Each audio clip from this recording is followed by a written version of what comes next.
Hello everyone, retina के digital platform पर आपका हार्दिक स्वागत और अभिनंदन है। तो वही आज फिर मैं Madhya Pradesh professional examination board group 5 Vyapam group 5 के वही दबंग एमसीक्यूज, दबंग क्लास, दबंग कंटेंट, दबंग पैरामीटर्स में लेकर आया हूँ इन फ्रंट ऑफ यू, आप सभी के सामने, जो कि 25 नवंबर को आपका एग्जाम होने जा रहा है। उसी के रिगार्डिंग हम बहुत इंपॉर्टेंट पैरामीटर डिस्कस करेंगे। दबंग एमसीक्यू से बच्चों दबंग क्लास है, बस आपको क्लास को कैरी ऑन कंटिन्यू करना है और यही आज इट इज एमसीक्यूज आपको देखने को मिलेंगे। रेटिना के डिजिटल प्लेटफॉर्म्स है, यहाँ पर क्वालिटी ऑफ कंटेंट डिलीवर किया जाता है और साथ में प्रॉमिस भी किया जाता है। ठीक है, तो बने रहिएगा आप। तो हर बार की तरह इस बार भी एक पॉजिटिव थॉट के साथ में हम क्लास को कैरी ऑन करेंगे, एक पॉजिटिव इन्वायरमेंट के साथ। बस तो बने रहिएगा क्लास में। सो हर बार की तरह इस बार भी वही पॉजिटिव थॉट्स। देखिए किसी ने क्या खूबसूरत बात कही है बच्चों, कितनी खूबसूरत सी बात है कि सफल होना सिर्फ 2 बातों पर निर्भर करता है। ठीक है, यदि आप सक्सेसफुल होना चाहते हैं तो सिर्फ 2 बातों पर ही आपको निर्भर करता है, वजह और नतीजे। If you want to a successful person, यदि आप एक सक्सेसफुल पर्सन बनना चाह रहे हैं तो ये सिर्फ 2 बातों पर डिपेंड होगा, दैट इज वजह और नतीजे। वजह पर लेकिन कोई ध्यान नहीं देता बच्चों, लेकिन नतीजे मायने रखते हैं। ठीक है, तो मैं हमेशा कहता हूं बच्चों, यदि सफल होना है सिर्फ अपनी 2 बातों पर निर्भर करता है, एक तो वजह, एक रीजन, और एक नतीजे, दैट इज परिणाम। तो यहाँ पर हम वही कह रहे हैं कि सफल होना सिर्फ 2 बातों पर निर्भर कर रहा है, वजह और नतीजे। वजह पर कोई ध्यान नहीं दे रहा है कि रीजन क्या है, क्यों हम बार बार अनसक्सेसफुल हो रहे हैं, बार बार हम क्यों क्वालिफाइड नहीं हो रहे हैं। लेकिन रिजल्ट अल्टीमेटली वही मायने रखता है कि आप क्वालिफाइड हैं या नहीं। क्वालिफाइड भी है तो किस रैंक से। ओके, तो इसी पॉजिटिव कंटेंट के साथ, इसी पॉजिटिव एनर्जी के साथ फिर हम क्लास कैरी ऑन करते हैं। तो देखिए फर्स्ट क्वेश्चन और इंपॉर्टेंट क्वेश्चंस कि who was the first advocate general for the state of Madhya Pradesh. हमारा कौन है यहाँ पर फर्स्ट एडवोकेट मध्य प्रदेश का? यहाँ पे बच्चों पूछा है फर्स्ट लॉयर, फर्स्ट वकील, फर्स्ट लॉयर, ठीक है, या फिर first advocate. Who is the first advocate of MP? First question है हमारे मध्य प्रदेश में पहला वकील कौन सा था, जस्ट उसका नाम आपको बताना है। ठीक है, आई विल गिव ऑप्शंस। तो यहां पर देखिए बच्चों, क्या आरडी जैन थे, या फिर डॉक्टर आरएन सिंह रहे हैं, या फिर एम अधिकारी रहे हैं, या फिर Ravish Chandra Agrawal? Which one is the correct answer बताइए। बहुत सिंपल सा, बहुत इंपॉर्टेंट क्वेश्चन है, क्योंकि Madhya Pradesh professional examination board Madhya Pradesh से रिलेटेड ही ऐसे जनरल नॉलेज वाले क्वेश्चन पूछते हैं। वही मैं पूछ रहा हूं आपसे कि यहाँ पर कि आपके मध्य प्रदेश स्टेट की फर्स्ट एडवोकेट कौन थे? Which one is the right answer? A, B, C and D. Very good बच्चों, C is the right answer. And अगर हम बात करें तो ये जो एम अधिकारी हैं, एम अधिकारी ही कौन थे? हमारे first advocate general in the state of Madhya Pradesh. कभी नाम नहीं भूलना है। M Adhikari, he is the person and he is the first advocate of Madhya Pradesh state. Do you understand everyone? जो हमारे पहले वकील हैं मध्य प्रदेश के, तो एम अधिकारी हैं। ठीक है, दूसरा क्वेश्चन बच्चों, दूसरा यहां पर पूछा, सब लोग जिम भी जाते हैं,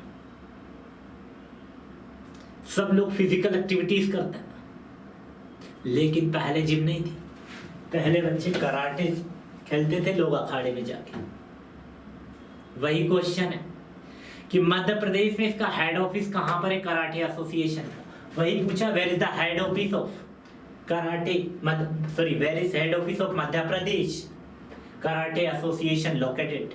हमारे मध्य प्रदेश में कराटे एसोसिएशन का ऑफिस कहां पर है? I will give options. First बच्चों, क्या भोपाल में है, या फिर जबलपुर में होगा, या फिर ग्वालियर में होगा, या फिर इंदौर में होगा? बताइए। Bhopal, Indore, Jabalpur and Gwalior, which one is the correct answer? हमारे मध्य प्रदेश में कराटे एसोसिएशन का ऑफिस कहां पर लोकेटेड है, ये पूछा गया आपसे। जैसे अब तो जिम खुल गए, लेकिन पहले नहीं थे, पहले कराटे चलते थे, उसका भी हेड ऑफिस था, अभी भी है, और मध्य प्रदेश में कहां पर है? That I want from you. Very good. तो your right answer is that is Jabalpur. So Jabalpur में आपका मध्य प्रदेश कराटे एसोसिएशन का जो ऑफिस है बच्चों, वो कहां पर मिलेगा आपको देखने को? वो आपको मिलेगा बच्चों जबलपुर के अंदर। ठीक है। पहला क्वेश्चन मेरा, who is the first advocate of Madhya Pradesh? M Adhikari. Second, where is the headquarter of Madhya Pradesh karate association? That is Jabalpur. Do you understand? ये बच्चे जनरल नॉलेज के क्वेश्चन है, इसमें से भी पूछा जाता है। ठीक है। थर्ड, देखिए कितना इंपॉर्टेंट क्वेश्चंस, और ये अपने मध्य प्रदेश स्टेट के ही हैं। यहां पर पूछा है, Dudhdhara waterfall is located in which of the following place of Madhya Pradesh? देखिए यहां पर वाटरफॉल भी है, ठीक है, और यहां पर दूधधारा वाटरफॉल भी है। यहां पर कंफ्यूज नहीं होना है।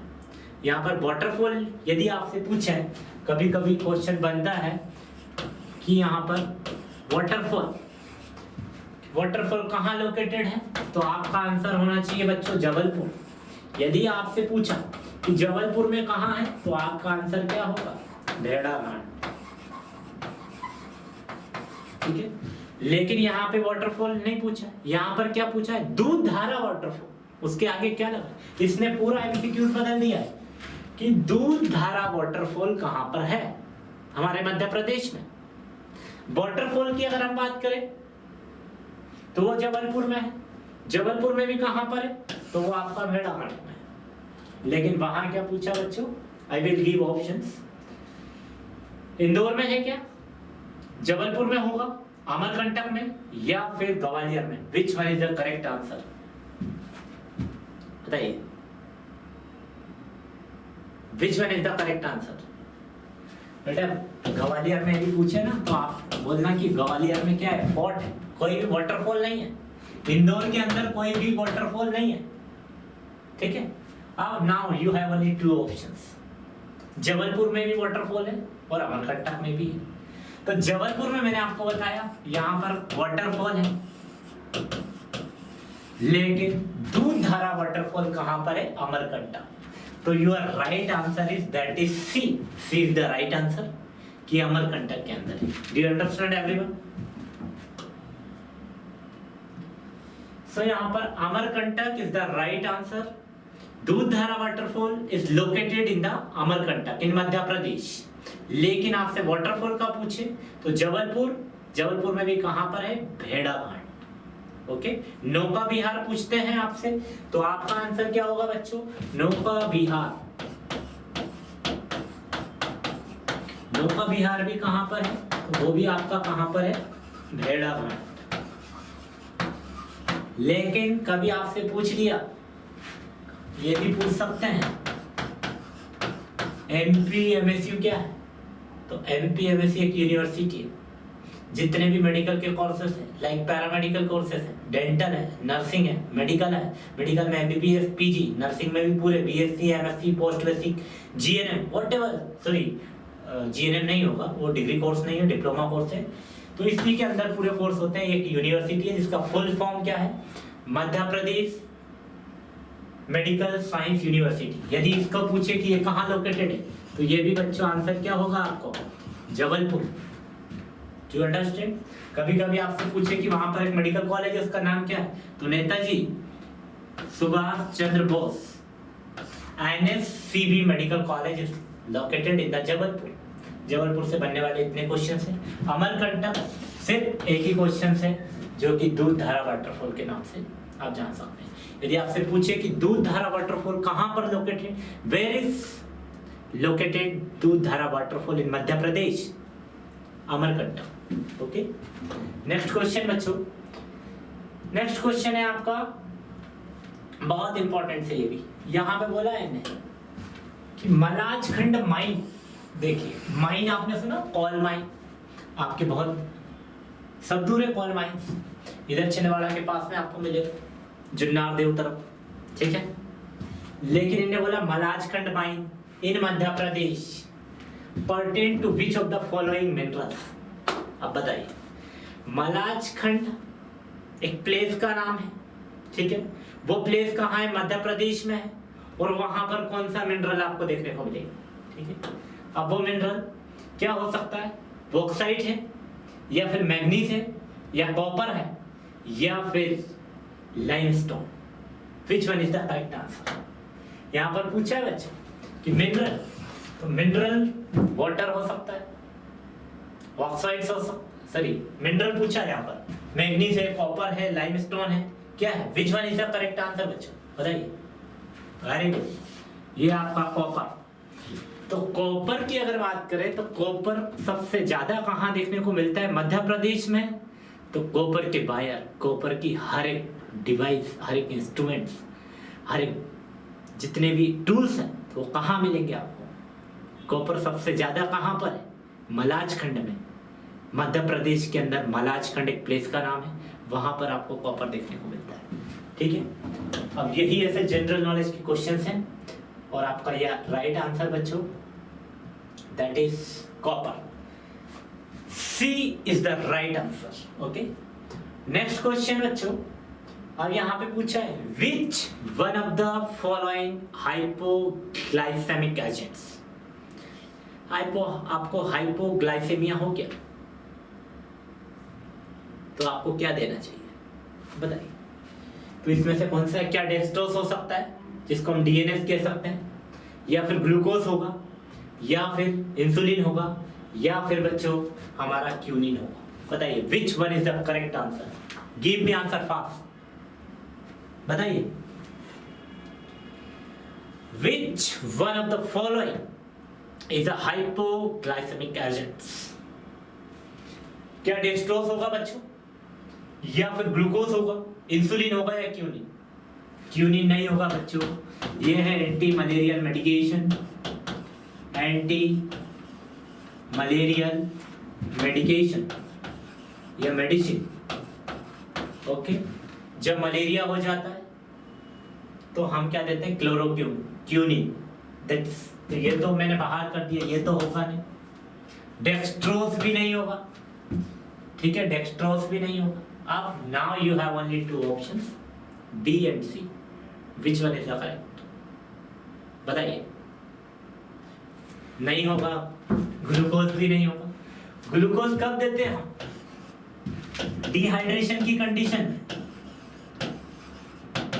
या फिर वाटर लेवल हमारी बॉडी के अंदर कम हो जाता है, या वाटर लेवल डिक्रीज हो जाता है, दैट कंडीशन में हम क्या एडवाइस करेंगे, दैट कंडीशन में हम एडवाइस करते हैं बच्चों ग्लूकोज। तो ग्लूकोज भी नहीं होगा। Now you have only one option that is C, तो C is the right answer. जब भी आपको हाइपोग्लाइसीमिया हो जाता है तो आपको क्या करना होगा बच्चों, या हाइपोग्लाइसेमिया हुआ तो आपको यहाँ पर इंसुलिन देना पड़ेगा। Do you understand everyone? ये बहुत सिंपल एमसीक्यू से पर बहुत इंपॉर्टेंट रोल प्ले करते हैं आपके सिलेक्शन में, इसलिए मैं कहता हूं सिंपल लैंग्वेज, ये वन लाइनर जो एमसीक्यूज हैं इनको हल्के में नहीं लेना, यही हमारे सिलेक्शन में बहुत इंपॉर्टेंट रोल प्ले करते हैं। तो देखिए यहाँ पर बताया हाइपोग्लाइसेमिक जो एजेंट्स है वो क्या होगा, इंसुलिन होगा। हाइपोग्लाइसीमिया क्या होता है, डेफिशिएंसी ऑफ इंसुलिन। ये क्या है, डायबिटीज की डेफिशिएंसी। तो ये यहाँ पर यदि बात करें हम डायबिटीज, तो डायबिटीज भी बच्चों यहाँ पे दो टाइप्स की होती है, ठीक है। एक तो होती है डायबिटीज मेलाइटस फर्स्ट होती है, और दूसरा होता है बच्चों डायबिटीज मेलाइटस सेकेंड, ठीक है। तो डायबिटीज की अगर हम बात करें बच्चों, तो डायबिटीज भी हमारा टू टाइप्स का होगा, और टू टाइप्स यदि आपसे पूछ लें कि फर्स्ट टाइप्स क्या है हमारा डायबिटीज मेलाइटस का, तो आपका आंसर क्या होगा कि what is the other name of diabetes mellitus first, बताइए क्या है। तो ये बच्चों हमेशा डायबिटीज मेलाइटस जो फर्स्ट होगी तो नॉन इंसुलिन डायबिटीज मेलाइटस, नहीं सॉरी ये बच्चों डायबिटीज मेलाइटस फर्स्ट होता है, इंसुलिन डिपेंडेंट डायबिटीज मेलाइटस होता है, ये होता है non insulin diabetes mellitus. Type first को हम क्या बोलेंगे, इंसुलिन डिपेंडेंट, मतलब इंसुलिन पर पूरी डिपेंडेंट। दूसरा क्या हुआ, डायबिटीज मेलाइटस 2 को हम क्या बोलते हैं यहाँ पर, non insulin dependent diabetes mellitus. अब अगर हम बात करें तो ये तो बच्चों आपका पेनक्रियास है, ये पेनक्रियास का हेड पार्ट है, और ये बच्चों आपका कौन सा पार्ट है, टेल पार्ट। अब यहीं से एक बीटा सेल्स होती है, ठीक है, जिस बीटा सेल्स या फिर हम लेंगरहैंस ऑफ पेनक्रियास, यही रिस्पॉन्सिबल होती है हमारे इंसुलिन के सिक्रिएशंस में। Is that clear to all? ठीक है, नेक्स्ट। तो बच्चों आपका आंसर है यहाँ पर C. So C is the right answer. Okay, C आपका यहाँ पर राइट आंसर है। नेक्स्ट क्वेश्चन देखिए, कम्युनिटी का क्वेश्चन, बहुत इंपॉर्टेंट क्वेश्चन है। Which of the following options the panchayati raj at the village level does not comprise. देखिए पंचायती राज इंस्टीट्यूशन की अगर हम बात करें तो बच्चों हम इसको बोलते हैं 3 टायर सिस्टम, मतलब 3 टायर सिस्टम, ठीक है। पंचायत आपने नाम सुना होगा, वो पंचायत कर रहे हैं, पंचायत वर्ड कहाँ से है, वो उसमें ही बोला है विलेज लेवल, तो वहां पर यही पूछा है कि पंचायत लेवल, मैंने बोला 3 टायर सिस्टम होगा, लेकिन पंचायत लेवल पर ये पंचायत राज में ऐसा कौन सा डज नॉट कंप्राइज, वो कंप्राइज नहीं है, वो उसमें नहीं आता है पंचायती राज में। तो ये आपका ऑप्शन होगा बच्चों, पहला पंचायत समिति, दूसरा हमने बोला ग्राम पंचायत, ग्राम सभा और नयन पंचायत। बताइए, देखिए ये जो होता है बच्चों, एक ये होता है स्मॉल लेवल पर, हमारे विलेज में ही क्या होता है, जब पहले यदि कोई प्रॉब्लम होती थी तो कोई पुलिस वगैरह नहीं आती, बीच में मैटर को ही सॉर्ट आउट किया जाता था। जो बड़े बड़े पंच होते हैं, सरपंच होते हैं, गांव के पटेल होते हैं, तो एक लेवल पर वहीं पर ही है। फिर उससे बढ़ के फिर सभा बुलाने लगे, पूरे गांव के लोगों को बुलाने लगे, ठीक है। तो ये भी उसका टाइप है, ये भी है। Now you have only 2 options, village level, very good. तो आपका जो बच्चों आंसर है वो है पंचायत समिति। लेकिन ग्राम सभा की बात करें तो ग्राम सभा, ग्राम में तो विलेज ही होता है, तो ये भी विलेज लेवल पर ही कंडक्ट होता है।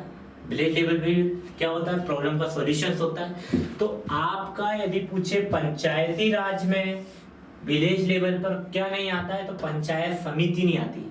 जो पंचायत समिति होती है वो बच्चों शहर में होती है, अर्बन में होती है, डिस्ट्रिक्ट में होती है। पंचायत सुना हो, जिला पंचायत, उसके अंडर में ये काम करती। लेकिन यहाँ पर पूछा विलेज लेवल पर, तो ग्राम पंचायत होगी, ग्राम सभा होगी और लास्ट में नयन पंचायत होगी। Do you understand everyone?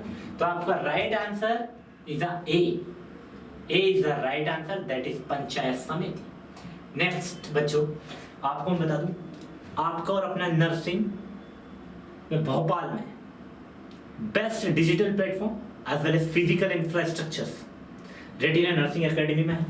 मैं आपको पहली चीज बता दूं कि यहाँ पर 7 नवंबर को एक ऑफलाइन बैच स्टार्ट हुआ है बच्चों। ये ऑफलाइन बैच के अंदर आप ज्वाइन कर सकते हैं। आपकी जो भी अपकमिंग एग्जाम है, लाइक अभी जिपमर का होगा, पौंडीचेरी, एसजीपीजीआई चंडीगढ़ का एग्जाम होने वाला है, साथ में भी ईएसआईसी की वैकेंसी भी बहुत जल्दी नोटिफिकेशन आने वाला है। व्यापम का एग्जाम 25 को हो ही रहा है। राजस्थान सीएचओ का एग्जाम है, हमारे मध्य प्रदेश सीएचओ में भी जनवरी में वैकेंसी आने वाली है। एमपी एनएचएम में वैकेंसी आने वाली है स्टाफ नर्स या नर्सिंग ऑफिसर के लिए। तो उन सब के लिए retina nursing academy is one of the most important platform in Bhopal Madhya Pradesh. सिर्फ एक ही ऐसा प्लेटफॉर्म है जहां पर पूरे कंपटीशन नर्सिंग के जितने भी नर्सिंग ऑफिसर के जितने भी एग्जाम होते हैं, यहाँ पर एक क्वालिटी ऑफ कंटेंट डिलीवर किया जाता है। ये जो बैच बच्चों स्टार्ट हुआ है 7 नवंबर से, और ये ऑफलाइन बैच है।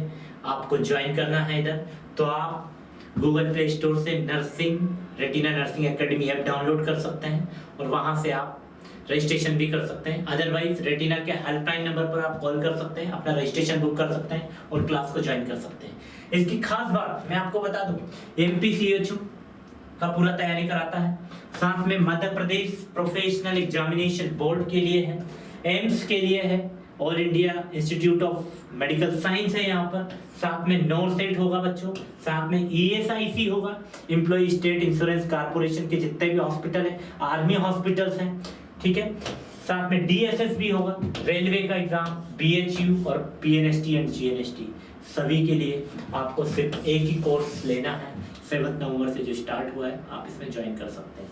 लेकिन अभी हम बात कर रहे हैं बच्चों MPPAV की, तो MPPAV जो ग्रुप 5 का एग्जाम है बच्चों, इसके अंदर आपको यहाँ पर रेटिना नर्सिंग एकेडमी के डिजिटल प्लेटफॉर्म्स है, यहाँ पर टेस्ट सीरीज लॉन्च की है, तो इस टेस्ट सीरीज को भी आप परचेज कर सकते हैं रेटिना नर्सिंग एकेडमी ऐप से, जो कि ऐप आपको गूगल प्ले स्टोर पर अवेलेबल है, वहां से आप परचेज कर सकते हैं, या डायरेक्ट आप रेटिना के हेल्पलाइन नंबर पर कॉल करके इस टेस्ट सीरीज को परचेज कर सकते हैं। ये टेस्ट सीरीज बहुत इंपॉर्टेंट पैरामीटर्स है, इंपॉर्टेंट MCQs हैं, जो कि आपके Madhya Pradesh professional examination board Vyapam group 5 में आपको सिलेक्शन दिला सकते हैं। ओके, नेक्स्ट क्वेश्चन बच्चों देखिए, जो हमने अभी देखा कि फैमिली प्लानिंग मेथड्स बहुत डिटेल में मैंने आपको पढ़ाया, उसी का क्वेश्चन, इस टाइप के क्वेश्चन आपको मिलेंगे। देखिए बच्चों क्या लिखा है यहाँ पे, ओरल कंटेंट पैकेज मालाडी कंटेंट, या फिर आप इसको कह सकते हैं OCP, या इसको कह सकते हैं ओरल कंबाइंड पिल, या ओरल कॉन्ट्रासेप्टिव पिल्स का जो पैकेट है माला डी। अब माला डी के अंदर क्या होता है वो पूछा है, ठीक है। माला N में क्या होता है, डी कहाँ मिलेगी, दुकान पर, शॉप पर, क्या होगा, क्या अप्रेजल हो सकता है, या फिर ऑडिट हो सकता है, या इंट्रोस्पेक्शन या इंस्पेक्शन। सॉरी ये टेक्निकल इशू है, तो मैं आपको बता दूं यहाँ पे ये ऑप्शन नहीं है, और इसका जो ऑप्शन मैं आपको दे रहा हूं,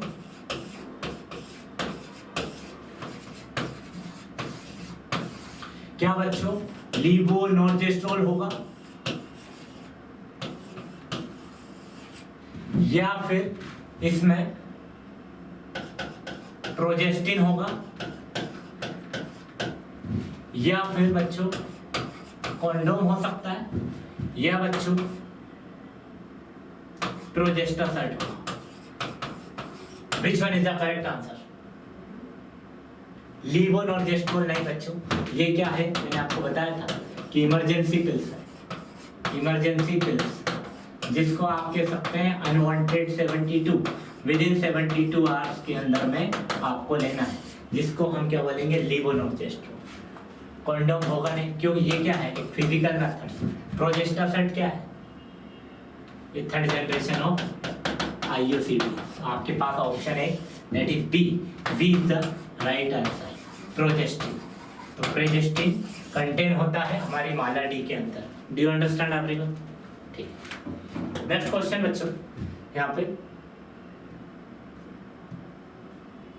नेशनल फैमिली प्रोग्राम या national programme for family planning launched by the officially in the year. पूछा है नेशनल प्रोग्राम, ये एक नेशनल प्रोग्राम है फैमिली प्लानिंग का, कब लॉन्च किया गया ऑफिशियली, इन द ईयर 1950 या 1951, 1952 या फिर 1956? बताइए which one is the correct answer. यहाँ पर पूछा, कभी कभी ऐसे भी पूछते हैं national family welfare programme NFWP, तो that is national family welfare programme. कब लॉन्च किया बच्चों, क्या 1950 में लॉन्च किया, या 1951 में लॉन्च किया, या 52 में लॉन्च किया, या 56? 56 नहीं होगा बच्चों, इसको मैंने बाहर कर दिया, 50 को ही बाहर कर दिया। Now you have only 2 options, which one is the correct, B है या फिर C? Tell me which one is the right answer. तो बच्चों ये सी जो होगा, C is the right answer. 1952 में नेशनल प्रोग्राम या नेशनल फैमिली वेलफेयर प्रोग्राम को लॉन्च किया। यदि आपसे पूछे किसने लॉन्च किया तो आपका आंसर क्या होगा बच्चों?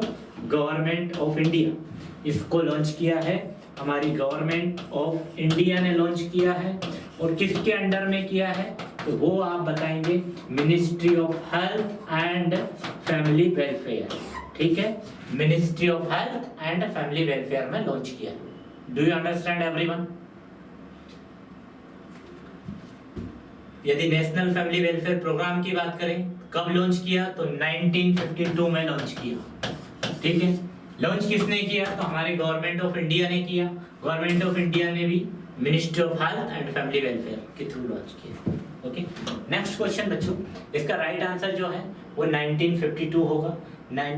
तो option C is the right answer. Okay, next question, an example of a natural disaster। बच्चों यहां पर पूछा नेचुरल डिजास्टर मतलब प्राकृतिक आपदा क्या है? आपने सुना हो प्राकृतिक आपदा क्या है? नेचुरली, तो नेचुरल प्राकृतिक आपदा या फिर डिजास्टर। डिजास्टर मतलब क्या होता है बच्चों? डिजास्टर क्या है? Any occurrence of disease or loss of human life or deterioration of health, deterioration of health, इसी को हमने बच्चों क्या बोला? डिजास्टर। डिजास्टर क्या है? डिजास्टर मतलब कोई भी occurrence, any occurrence of disease. Suddenly जैसे अभी कोविड आ गया, पहले प्लेग आ गया था, स्मॉल पॉक्स, चिकन पॉक्स या मीजल्स, मम्स, रूबेला, कोई भी कम्युनिकेबल डिसीज, मतलब एनी अक्यूरेंस ऑफ डिसीज। ठीक है, या फिर वो हमारे ह्यूमंस को अफेक्ट कर रही है, या फिर सपोज कभी बाढ़ आ जाए, भूकंप आ जाए, धरती हिलने लग जाए, स्लाइड नॉर्म्स आ जाए, अर्थक्वेक हो जाए या वार हो जाए, तो ये सब क्या? All these things will comes under disaster. That is the meaning of disaster. तो यहाँ पे वही पूछा है कि नेचुरल डिजास्टर क्या। यदि कि आपसे डिजास्टर का मीनिंग मैंने आपको बताया, तो कभी भी आपसे पूछे बच्चों कि डिजास्टर कितने टाइप के होता है, तो आपको कभी भूलना नहीं है डिजास्टर सिर्फ 2 टाइप का होता है। एक तो बच्चों होता है यहाँ पे आपके सामने लिखा है कि एक होता है नेचुरल डिजास्टर, नेचुरल डिजास्टर, और दूसरा बच्चों होगा man made disaster, man made disaster. ठीक है, डिजास्टर की बात करें तो डिजास्टर मैंने बताया एनी ऑकरेंस ऑफ डिसीज और कैलामिटी, और साथ में लॉस ऑफ ह्यूमन लाइफ और डिटोरिएशन ऑफ हेल्थ। यदि कभी भी जैसे बाढ़ आती है, घर के घर भेज जाते हैं, इंसान भेज जाते हैं जिनको स्विमिंग करना नहीं आता है, या फिर जब कोई भी जैसे अभी कोविड आया तो कोविड में भी क्या हुआ? लॉस ऑफ ह्यूमन लाइफ, बहुत सारे लोग, मोर्टेलिटी रेट काफी रहा। ठीक है, पूरी फैमिली के लोग चले गए, कभी कभी कुछ लोग में जरा से बच्चे रह गए या पूरे बच्चे चले गए, जो यंग पीपल थे वो रह गए। तो यहाँ पर loss of human life, human पूरा लॉस हो सकता है कोई भी डिसीज की वजह से, या फिर डिटोरिएशन ऑफ हेल्थ में कोई प्रॉब्लम आ सकती है, कोई डैमेज हो सकता है, इकोलॉजिकल डिसरप्शन हो सकता है, कुछ भी हो सकता है। तो disaster only there are 2 types, first that is natural disaster and second one is man made disaster. Natural में हम कुछ नहीं कर सकते, जैसे सपोज फ्लड, केरला में सबसे ज्यादा बाढ़ आती है, ठीक है, सबसे छोटा स्टेट है, सबसे ज्यादा बाढ़ वहीं पर आती है। वहां पर देखा होगा अभी आपने, बहुत सारे डोनेशन दिया था बीच में उन लोगों को रेस्क्यू करने के लिए, रेस्क्यू टीम आती है। फिर होता है मैनेजमेंट, कुछ डिजास्टर तो हम ही बना देते हैं, वॉर, लड़ाई कर लेते हैं, उसमें बहुत सारे लोग चले जाते हैं, उसमें भी ह्यूमन लाइफ, उनकी हेल्थ को अफेक्ट होता है। या फिर किसी के ऊपर एसिड डाल दिया, कभी कभी केमिकली डिजास्टर हो जाता है। सपोज कोई फैक्ट्री है, जैसे सपोज अभी 3 दिसंबर को गैस ट्रेजेडीज डे बनाएंगे यहाँ पर, उस दिन पूरा नेशनल हॉलीडे होगा हमारे मध्य प्रदेश का, सॉरी स्टेट हॉलीडे। क्यों? कि वो गैस केमिकली की वजह से कितने लोगों की डेथ हो गई थी। तो यदि उसका भी एक एग्जाम्पल आता है, सॉरी क्वेश्चन आता है, तो आपको लिखना है 3 दिसंबर। यदि वो पूछते हैं कौन सी गैस, तो मिथाइल आइसोसाइनाइड गैस, MIC या मिक गैस बोलते हैं। ठीक है, कब हुआ था? तो 3 दिसंबर को हुआ था। यदि डिजास्टर की बात करें तो नेचुरल डिजास्टर होगा, मैनमेड होगा। ये फ्लूइड भी हो सकता है, अर्थक्वेक हो सकता है, कुछ भी हो सकता है। ठीक है, इतना क्लियर है। तो यहाँ पे वही पूछा बच्चों कि व्हाट इज द मीनिंग या what is the example of natural disaster. मैंने कुछ एग्जाम्पल बताया, मुझे बताना क्या अर्थक्वेक हो सकता है, क्या फिर एक्सप्लोसिव हो सकता है, क्या फिर एक्सीडेंट होगा, या फिर बच्चों बायो टेररिज्म होगा। Which one is the correct answer? मैंने बोला था 2 टाइप्स का नेचुरल है, एक मैनमेड है। मैंने आपसे कहा था कि एक बच्चों नेचुरल डिजास्टर है, दूसरा मैंने बोला था कि मेन के इंसान, हम और आपके थ्रू होने वाला डिजास्टर है। Only there are 2 types of disaster, natural. Very good, that I want from you. The natural disaster it is an earthquake, और बाकी जो तीनों डिजास्टर है बच्चों मैनमेड। बायो टेररिज्म लड़ाई करना, मैनमेड ही हो। एक्सीडेंट इन्हीं के थ्रू होगा। एक्सप्लोसिव यदि जनसंख्या विस्फोटक भी हो रहा है तो कौन कर रहा है? मैनमेड, हम और आप कर रहे हैं। ठीक है, डू यू अंडरस्टैंड एवरीवन? अब कभी कभी क्या होता है बच्चों, यहाँ पे पूछा जाता है NDRF का फुल फॉर्म क्या है और SDRF का फुल फॉर्म क्या है, ये पूछा जाता है, क्योंकि it is related to disaster. Disaster का मीनिंग बताया, टाइप बताया। तो ये ऐसी रेस्क्यू टीम होती है, रेस्क्यू फोर्स होता है, उसको बोलते हैं। यदि NRF की बात करें तो NDRF का मतलब होता है बच्चों national disaster rescue force. Rescue force मतलब नेशनल लेवल पर एक टीम होती है डिजास्टर की, उसको हम बोलते हैं NDRF। जो लोग सपोज बाढ़ में फंस गए या फिर ट्रेन का एक्सीडेंट हो गया, वहां पर उनको सेग्रीगेट करना है, कौन को हाई प्रायोरिटी में लेना है, कौन ज्यादा सीवियर है, कौन मॉडरेट है, कौन माइल्ड है, उनको सेग्रीगेट करके कलर कोड करना है, ट्रायज देना है, फिर हॉस्पिटल तक पहुंचाना है। जो इमरजेंट्स है, जिनको ज्यादा सीवियर है, उनको तुरंत पहुंचाना है, उनको हम रेड कलर इंडिकेट करते हैं। तो वो NDRF की टीम का काम है। NDRF टीम उनको रेस्क्यू करने का काम करेगी। तो ये नेशनल लेवल पे होता है बच्चों। लेकिन आपका सपोज मध्य प्रदेश का पूछा या किसी भी स्टेट का पूछा तो इसका मतलब होगा SDRF का मतलब होता है बच्चों state disaster rescue force. Do you understand everyone? कभी कभी पूछा जाता है what is the full form of NDRF, कभी कभी पूछेंगे आपको what is the full form of SDRF। NDRF national disaster rescue force, SDRF state disaster rescue force. Do you understand? Very good. The next question को हम carry on करते हैं। तो इसका राइट आंसर बच्चों क्या होगा? Earthquake. Earthquake is the right answer. The next question is what is the minimum number of days that a woman should have worked in an establishment before claiming the maternity benefit। अब देखिए question को 2 बार पढ़िए और answer दीजिएगा मुझे।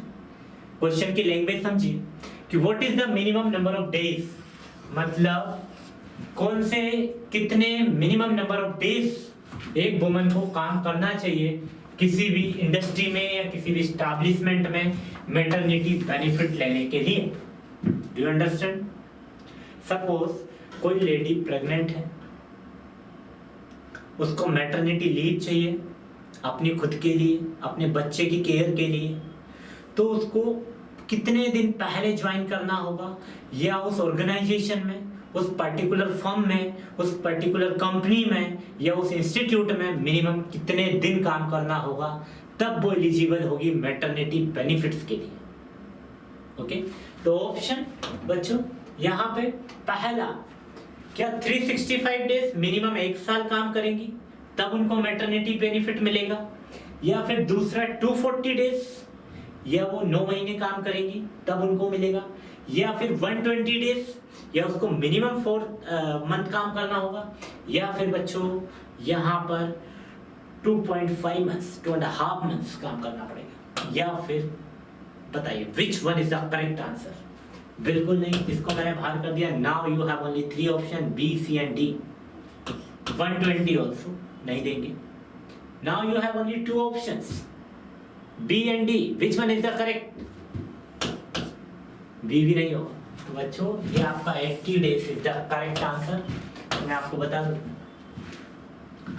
आप suppose pregnant हो गए और आपने किसी भी इंस्टीट्यूट, किसी भी private institute, even government institute, यदि आपने आपका कार्यकाल, आपने आपकी नौकरी, आपने आपकी सर्विस मिनिमम 80 डेज की, तो you are eligible for the maternity benefits.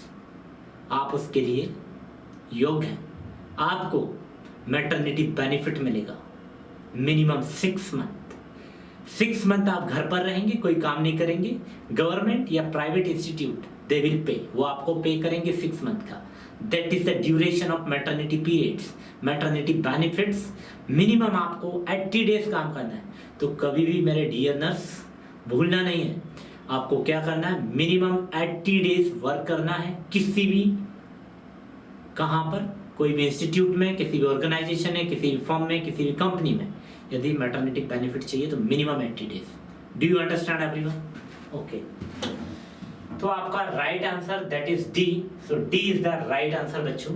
Next question अब यहाँ पे पूछा है, बहुत इंपॉर्टेंट क्वेश्चन है बच्चों। यहाँ पर बोला है the balance, so the balance between oxygen and the carbon dioxide. आप यहाँ पर पूछा है कि ये जो आपका ऑक्सीजन और ये आपका CO2, O2 एंड CO2 के बैलेंस को कौन मेंटेन करता है?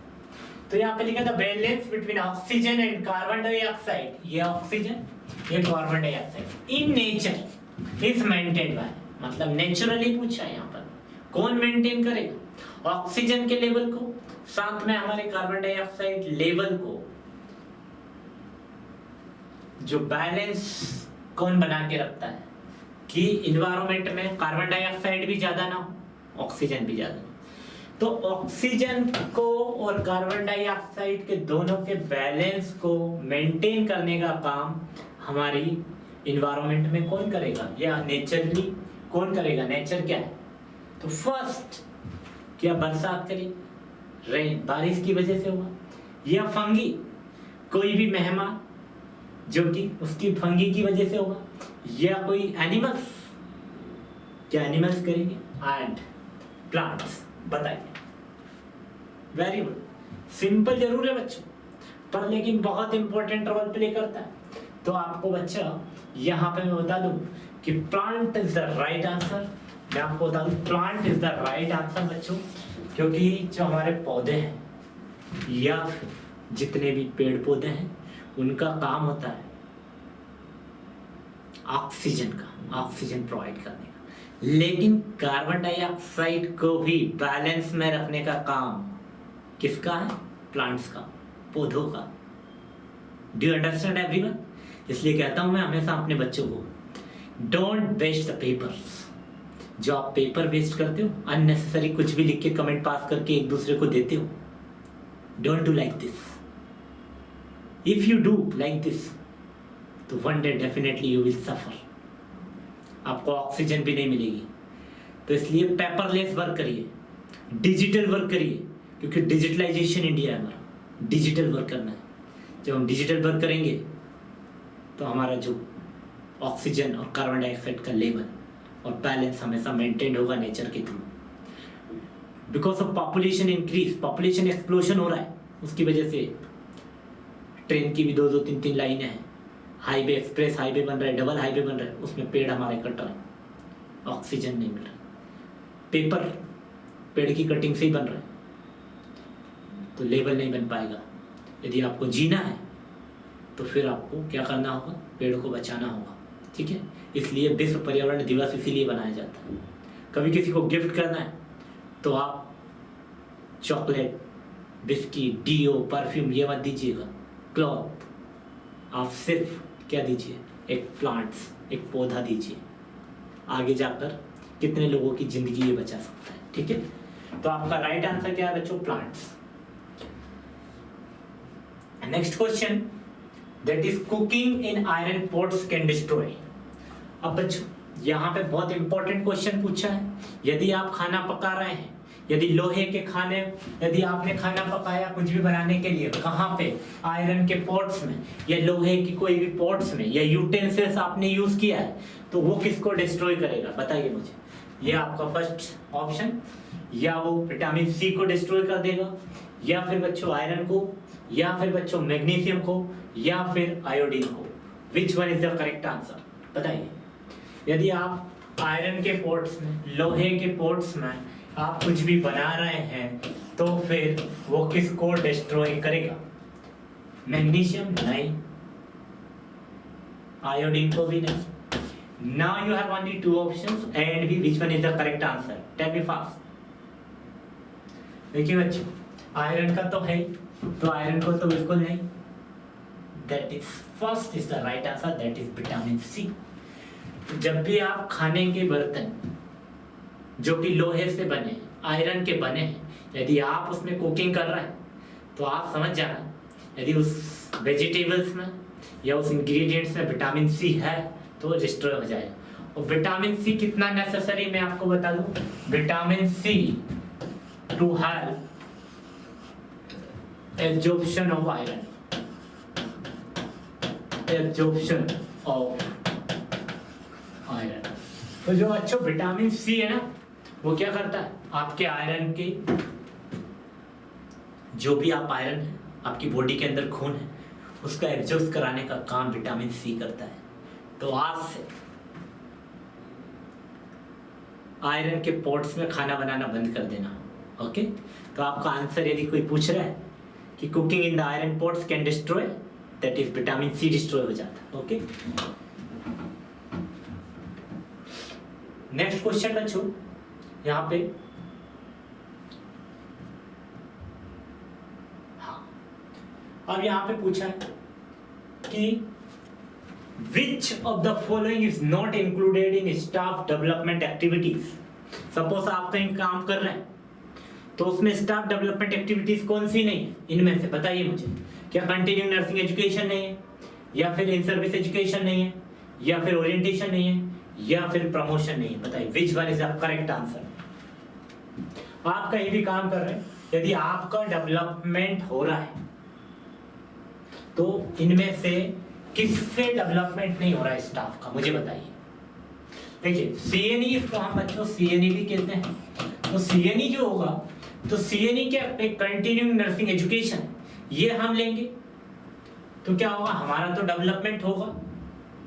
ठीक है, अब जैसे मैं अभी बहुत सारे इंपॉर्टेंट पैरामीटर जनरल नॉलेज के क्वेश्चन लेकर आया हूं, तो आप कंटिन्यूइंग नर्सिंग एजुकेशन ले रहे हैं तो क्या हो रहा है, आपका डेवलपमेंट हो रहा है। आप एक दिन जाकर क्या कर लेंगे, किसी भी एक दिन जाकर नहीं, अभी मध्य प्रदेश प्रोफेशनल एग्जामिनेशन बोर्ड यानी ग्रुप 5, व्यापम ग्रुप 5 में आप सिलेक्ट हो जाएंगे, तो क्या हुआ, वो आपका डेवलपमेंट हुआ नहीं हुआ, तो ये तो नहीं होगा। हमने क्या पूछा, ये ध्यान रखिए, नॉट, इनमें से कौन सा नहीं है। दूसरा, इन सर्विस एजुकेशन, मतलब आप काम कर रहे हैं सर्विस में, जैसे बहुत सारे बच्चे होंगे अभी हॉस्पिटल में काम करते होंगे, उनकी इंडक्शन क्लासेस चलती होंगी, ड्यूरिंग ड्यूटी टाइम उनको टीचिंग एनवायरनमेंट प्रोवाइड होता है, that condition we can say that is in service education, मतलब सर्विस के पीरियड्स में उनको एजुकेशन मिल रहा है, इन सर्विस एजुकेशन।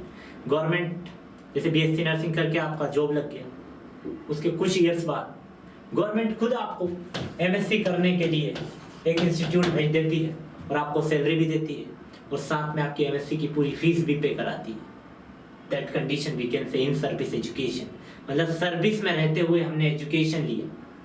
ओरिएंटेशन, अब जब आप कहीं भी किसी का भी हॉस्पिटल या आप कहीं भी किसी भी चीज़ का ओरिएंटेशन ले रहे हैं, ओरिएंट कर रहे हैं पर्टिकुलर चीज़ से कि ये वाला वार्ड है, मेल मेडिकल वार्ड है, ये फीमेल मेडिकल वार्ड है, ये ऑन्कोलॉजी वार्ड है, ये पीडियाट्रिक वार्ड है, ओरिएंट हो रहा है पर्टिकुलर सब्जेक्ट से। जैसे ये सब्जेक्ट में ये पूछा है, सपोज ये क्वेश्चन मैनेजमेंट का, आपने पहचान लिया तो ओरिएंट हो रहे, तो क्या होगा, इसमें भी क्या हो गया, आपका डेवलपमेंट हो रहा है। अब एक ही बचा बच्चों, प्रमोशन।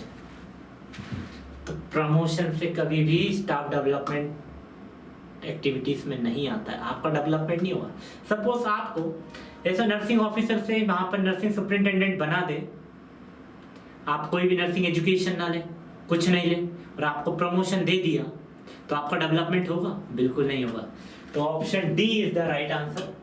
तो आपका स्टाफ डेवलप एक्टिविटीज में प्रमोशन से कभी भी स्टाफ का डेवलपमेंट नहीं होगा। ये जो एक्टिविटीज है continuing nursing services, continuing nursing education, it is ना staff development activities even in service education also और ओरिएंटेशन ऑल्सो। तो option D is the right answer. The next, the most common electrolyte present in the intracellular fluid compartment। देखिए कितना important है। जो आपका intracellular fluid है, intracellular fluid के अंदर एक कॉमन इलेक्ट्रोलाइट कौन सा प्रेजेंट होगा? यहाँ पे दूसरा क्वेश्चन मेरा ये हो जाएगा बच्चों कि एक्स्ट्रा सेलुलर के अंदर कौन सा इलेक्ट्रोलाइट होगा, बताइए। एक क्वेश्चन में आप दो क्वेश्चन देखिए, ठीक है। तो आई विल गिव ऑप्शंस। तो यहाँ पर बच्चों फर्स्ट पोटेशियम, या फिर potassium, then calcium, then magnesium.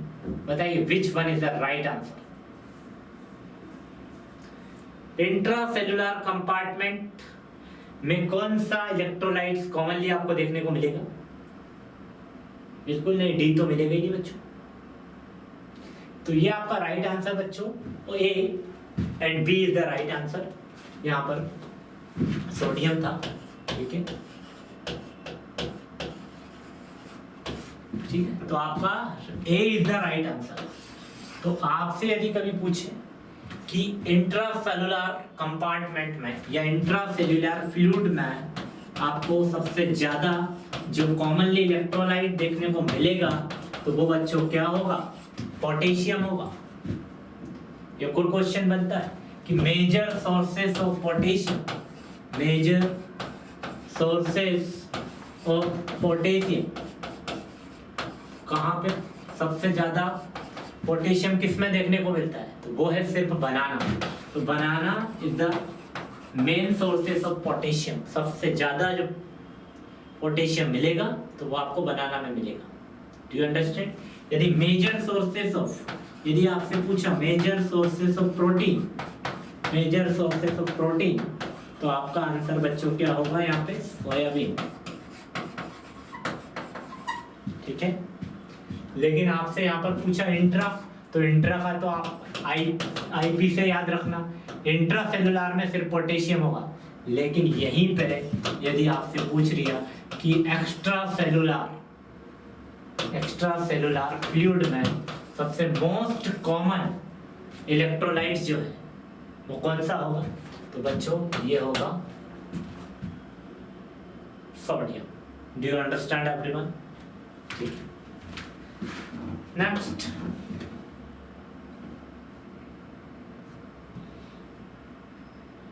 अब यहां पर पूछा the process of becoming different from others इसके इज कॉल्ड। तो एक ऐसी कौन सी प्रोसेस है जो कि डिफरेंट होगी अदर्स से, उसको हम क्या बोलेंगे? तो ऑप्शन फर्स्ट, क्या ऑर्गेनाइजेशन होगा, या फिर सोशलाइजेशन होगा, या अर्बनाइजेशन होगा, या इंडिविजुअलाइजेशन होगा? बताइए which one is the correct answer. The process of becoming different from others. देखिए, बिकमिंग डिफरेंट फ्रॉम अदर मतलब आप दूसरे से अलग हैं, तो उसको क्या बोलेंगे? ऑर्गेनाइजेशन नहीं होगा। सेम हॉस्पिटल हो सकता है तो हॉस्पिटल ही होगा, हॉस्पिटल ही होता है। तो ऑर्गेनाइजेशन, कॉलेज की बात करें, नर्सिंग कॉलेज, चाहे वो कोई सा भी नर्सिंग कॉलेज, वही होगा। सोसाइटी की बात करें तो अर्बन सोसाइटी होगी, रूरल सोसाइटी होगी, तो ये भी आपका नहीं होगा, ये भी नहीं होगा। अर्बनाइजेशन की बात करें तो रूरल अर्बनाइजेशन और अर्बन अर्बनाइजेशन, ये भी नहीं होगा बच्चों। सॉरी, अर्बनाइजेशन रूरल अर्बन नहीं होता, सिर्फ अर्बनाइजेशन इतना प्रोसेस होती है जिसमें यहाँ पर ग्रोथ होती है, उसको हम बोलते हैं अर्बनाइजेशन। देन ये होगा बच्चों आपका answer, D is the right answer, individualisation. Suppose मैं राहुल, दूसरा राहुल होगा लेकिन मेरे जैसे नहीं होगा। सपोज आप जो भी है वॉट एवर इट इज, लेकिन आप में जो क्वालिटी वो दूसरे में नहीं होगी। So that is a process of different from others is called as, that is individualisation. इसको हम बोलते हैं इंडिविजुअल डिफरेंसेस भी। You understand? नेक्स्ट बच्चों यहाँ पे दूसरा क्वेश्चन पूछा है, the communication which flow in line of authority in an organisation is referred as. और यहाँ पर पूछा है, ये भी मैनेजमेंट का क्वेश्चन है। लास्ट टाइम भी मध्य प्रदेश ग्रुप 5 का जो एग्जाम हुआ व्यापम का, उसमें मैनेजमेंट से बहुत सारे क्वेश्चन पूछे गए और साथ में रिसर्च से भी कुछ क्वेश्चन पूछे गए बच्चों। तो कम्युनिकेशन फ्लो पूछा है यहाँ पे। कम्युनिकेशन बातचीत करने का एक जो फ्लो है, तो कम्युनिकेशन जो बच्चों है यहाँ पर, तो कम्युनिकेशन की अगर हम बात करें तो communication it is an a process. इसमें क्या मैसेज पास करना पड़ता है from one person to another person, that is the communication. तो कम्युनिकेशन क्या, it is an a process जिसमें हम बात कर सकते हैं। तो communication flow in line of authority. Suppose आप you are working as a principal और नर्सिंग सुपरिटेंडेंट, तो आपका कम्युनिकेशन एक लाइन ऑफ अथॉरिटी होगा। तो आप जो एनएस है, तो एनएस क्या करेंगी, असिस्टेंट नर्सिंग सुपरिटेंडेंट को ऑर्डर देंगी। ये किसको देंगे, डीएनएस को देंगे। ये डीएनएस किसको देंगे, ये डीएनएस क्या करेंगे यहाँ पर आपके नर्सिंग इंचार्ज को देंगे, और नर्सिंग इंचार्ज किसको देंगे, स्टाफ नर्स को देंगे। सो this is the communication flow. Direct ये एनएस जाकर के ऐसा नहीं है कि स्टाफ नर्स को बोले। This is an flow, this is an hierarchy, this is an line of authority. तो वही हमने बोला लाइन ऑफ अथॉरिटी ये है। जैसे सपोज आप किसी कॉलेज में वर्क करें, तो प्रिंसिपल के बाद कौन आएगा, vice principal, then HOD, then professor, then assistant professor AP, then lecturer, then CI, और या you can say tutor, clinical instructor tutor. So this is a line of authority. Okay, so तो ये कौन सा फ्लो होगा, क्या informal होगा, क्या इनफॉर्मल कम्युनिकेशन होगा, या एक फॉर्मल कम्युनिकेशन होगा, या थेराप्यूटिक कम्युनिकेशन होगा, या नॉन वर्बल होगा? बताइए, लाइन ऑफ अथॉरिटी कम्युनिकेशन है, उसको हम विच one is the correct answer? Informal बिल्कुल नहीं। इनफॉर्मल जैसे मैंने बोल दिया, स्टाफ नर्स को बोल देना उस पेशेंट्स को लोराज़ेपाम दे दे, कहीं भी ऑर्डर नहीं है, रिटर्न में कहीं पर भी नहीं लिखा है। इनफॉर्मल एजुकेशन, इनफॉर्मल कम्युनिकेशन, तो इनफॉर्मल कम्युनिकेशन वो है। लेकिन हम बात करें फॉर्मल कम्युनिकेशन, एक सर्कुलर यदि निकाला है तो सबके पास जाएगा वो सर्कुलर, वो क्या है, फॉर्मल। तो ये क्या है, एक लाइन ऑफ अथॉरिटी, ठीक है। इसी को हम बोलते हैं बच्चों फॉर्मल। थेराप्यूटिक नहीं होगा, नॉन वर्बल, ठीक है। तो ये आपका राइट आंसर जो है वो है फॉर्मल कम्युनिकेशन। तो फॉर्मल कम्युनिकेशन क्या है, लाइन ऑफ अथॉरिटी है एक ऑर्गेनाइजेशन के अंदर। इसी के अकॉर्डिंग हम क्या कर सकते हैं, फॉर्मल कम्युनिकेशन के थ्रू एक हमारा कम्युनिकेशन एक स्ट्रॉन्ग कर सकते हैं। नेक्स्ट क्वेश्चन बच्चों बहुत इंपॉर्टेंट है, व्हेन वाज जननी सुरक्षा योजना लॉन्च? जननी सुरक्षा योजना कब लॉन्च की गई? 2015 में की है क्या, या 2010 या 2005? Which one is the correct answer, बताइए। Very good. 2005 में बच्चों जननी सुरक्षा योजना लॉन्च की गई। इसमें जननी सुरक्षा योजना, जननी मतलब होगा बच्चों एंटीनेटल मदर, एंटीनेटल मदर। सुरक्षा की बात करें तो हम बात करें इनकी सिक्योरिटी, और योजना की बात करें तो बच्चों ये स्कीम। तो ये एक ऐसी स्कीम जो कि एंटीनेटल मदर्स की सिक्योरिटी के लिए लॉन्च की गई। पहले हमारे देश के अंदर एमएमआर, जिसको मैंने बताया maternal mortality rate, IMR infant mortality rate बहुत ज़्यादा था। इसको रिड्यूस करने के लिए क्या लॉन्च किया हमने, जननी सुरक्षा योजना। कब लॉन्च किया, तो ये बच्चों हमने 2005 में लॉन्च किया। किसने लॉन्च किया? तो गवर्नमेंट ऑफ इंडिया ने लॉन्च किया। किसके अंडर में किया? तो ministry of health and family welfare के पक्ष में किया। ओके, तो जननी सुरक्षा योजना में क्या होता है? एक एम्बुलेंस होता है। ओके, ये जो एम्बुलेंस है, जो एंटीनेटल मदर होगी उसके हाउस से लेकर के डायरेक्ट हॉस्पिटल तक लेकर जाती है और यहाँ पर एक इंस्टीट्यूशनल डिलीवरी कंडक्ट होगी। इंस्टीट्यूशनल डिलीवरी कंडक्ट होगी तो आईएमआर भी कम होगा और एमएमआर भी कम होगा। आईएमआर हम कब बोलते हैं? यदि अंडर 42 डेज ऑफ डिलीवरी के यहाँ पर हमारे 42 दिन के अंदर यदि मदर की डेथ होती है तो that condition we can say maternal mortality rate. Okay, लेकिन आईएमआर की बात करें तो वो 28 डेज के अंदर यदि डेथ हो गई तो उसको हम बोलते हैं infant mortality rate. Do you understand everyone? Next question, a post-operative patients in the begins to the demonstrate increased heart rate. Which findings should the nurse assess first? एक पेशेंट है पोस्ट ऑपरेटिव वार्ड में है, फिर उन्होंने कहा है कि वो डेमोन्स्ट्रेट कर, तो उसका हार्ट रेट है बच्चों वो क्या है? ज्यादा है, मतलब टेकिकार्डिया का पेशेंट है। ठीक है, यदि हम बात करें तो हार्ट रेट इंक्रीज होगी तो हम उसको क्या बोलेंगे? यहाँ पर उसको क्या है? एक टेकिकार्डिया है। कहाँ पर एडमिट है? तो ये है बच्चों ऑपरेटिव वार्ड में, पोस्ट ऑपरेटिव पेशेंट्स हैं। ठीक है, यहाँ पर पोस्ट ऑफ पेशेंट है जिसको क्या हो रहा है, यहाँ पर उसका हार्ट रेट ज़्यादा है। तो नर्स क्या करेगी? सबसे पहले फर्स्ट नर्स क्या असेस करेगी? तो डियर नर्स क्या ब्लीडिंग को चेक करेगी, पेन को चेक करेगी, नोजिया देखेगी या एंजाइटी देखेगी? ऑफ कोर्स बात है बच्चों, फर्स्ट क्या देखेगी नर्स? वो हमको देखना है। डियर नर्स की what is the first priority, what is the first functions? तो क्या देखेगी फर्स्ट? हमने बोला पोस्ट ऑपरेटिव पेशेंट से ऑपरेशन हो चुका है, उसका जिसके बाद हार्ट रेट बढ़ा हुआ है, पेन तो होगा बच्चों, कोई डाउट नहीं है, लेकिन फर्स्ट प्रायोरिटी नहीं है। नोजिया भी होगा, फर्स्ट नहीं है। क्या पेशेंट का एंजाइटी लेवल देखेगी? नहीं। सबसे पहले बच्चों हमको ब्लीडिंग देखना है। ब्लीडिंग क्या पेशेंट्स को हो रही है वो हमको कंट्रोल करना है। तो नर्स को यदि पोस्ट ऑपरेटिव क्लाइंट है, यदि उसका हार्ट रेट बढ़ा हुआ है, टेकिकार्डिया हो रहा है, तो उस कंडीशन में आपको सबसे पहले क्या करना होगा? यहाँ पर ब्लीडिंग चेक करना होगा। यदि ब्लीडिंग आपने चेक नहीं की तो आप क्या होगा? पेशेंट हाइपोवोलेमिक शॉक में चला जाएगा। तो ब्लीडिंग क्या है?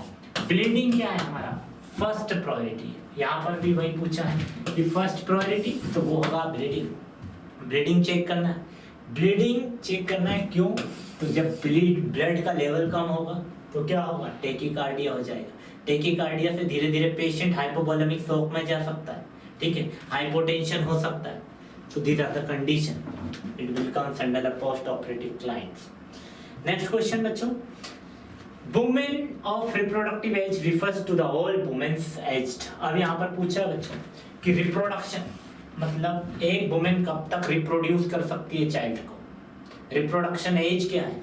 कौन ऐसी लेडी होगी उसकी एज कितनी होना चाहिए मिनिमम, तब तक वो बेबी को कंसीव कर सके? ये क्वेश्चन है।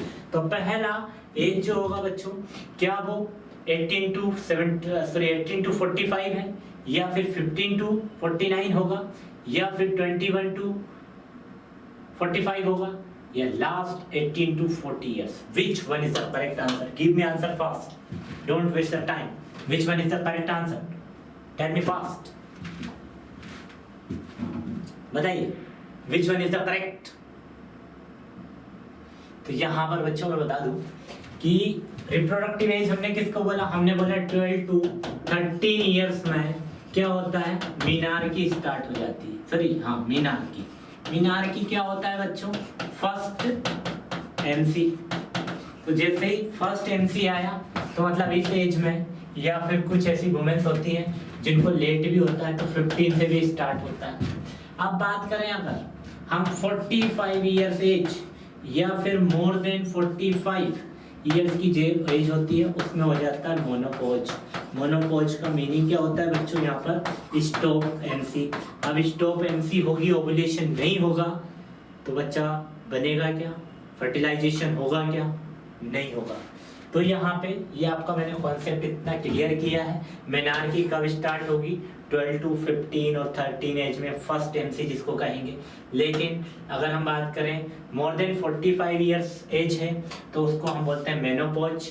उनमें एमसी आना बंद हो जाता है, मेंस्ट्रुएशन साइकिल नहीं होता है उनमें, और उसको हम बोलते हैं स्टॉप एमसी। बताइए which one is the correct answer?